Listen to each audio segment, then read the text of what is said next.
అందరికీ నమస్కారం అండి. ఈ రోజు వరకు చీపురుపల్లిలోనే మా నాగార్జున గారికి ఎమ్మెల్యే టికెట్ ఇస్తారని మేము ఎదురు చూసుకున్నాము. 10 సంవత్సరాల పడి మేము ఎన్ని ట్రావెల్ చేసాము. అతనితో ఎంతో కష్టపడి మేము అన్ని తెలుగుదేశం పార్టీకి నుంచి పెట్టాము.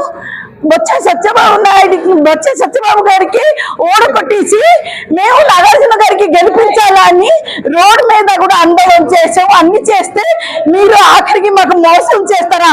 మా నాగార్జున గారికి మీరు టికెట్ ఇవ్వరా? మీరు టికెట్ ఇవ్వకపోతే మాకు చంపేయండి, మాకు చంపినట్టు మీరు చేశారు. మరి చెప్పలేకపోతున్నాను నేను బాధ.